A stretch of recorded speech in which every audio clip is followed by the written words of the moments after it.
केंद्रातील व राज्यातील सत्ताधारी भाजपा प्रणित महायुती सरकार संविधानामुळेच सत्तेवर येऊन संविधान बदलण्याचा डाव करीत आहेत। अशा संविधान विरोधी सत्ताधाऱ्यांच्या विरोधात सोलापुरात काढण्यात येणाऱ्या संविधान बचाव मोर्चात जनविकास क्रांती सेना पक्ष व महाराष्ट्र कामगार सेना सहभागी होणार असल्याची माहिती जनविकास क्रांती सेनेचे संस्थापक अध्यक्ष विष्णू कारंपुरी महाराज यांनी दिली आहे।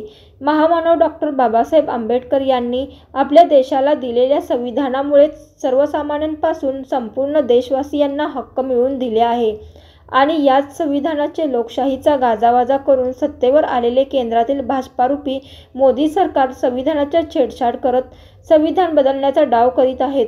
तसेच भाजपाचे आमदार खासदार यांना लोकोपयोगी विकासाची कामे करण्याऐवजी धार्मिक तेढ निर्माण होईल अशी प्रक्षोभक वक्तव्ये करून समाजाचे स्वास्थ्य बिघडवत असून श्रमजीविकांचे मिळालेले हक्क हिरावून घेण्याचा प्रयत्न हे सरकार जनसुरक्षा कायदा आणून करत आहेत।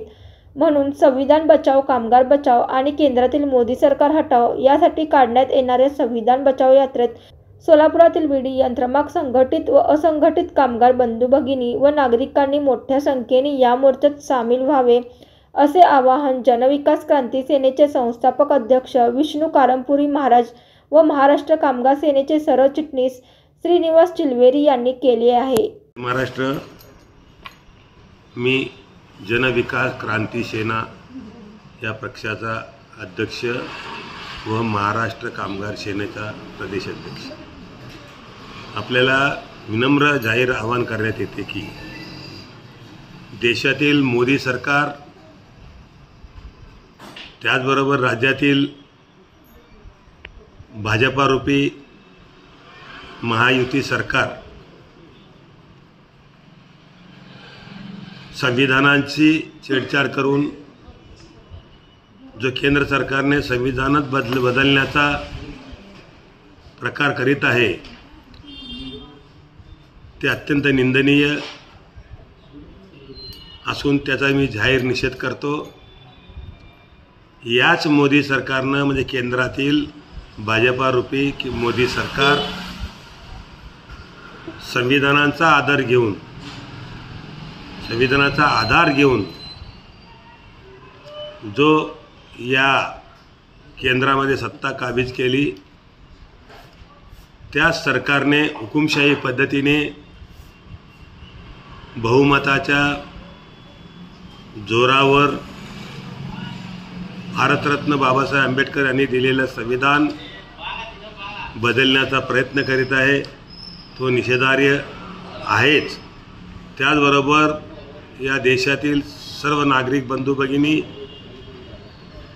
त्याला विरोध करणे गरजेचे आहे। या संदर्भात संविधान बचाव समितीच्या वतीने दिनांक 26 नोव्हेंबर रोजी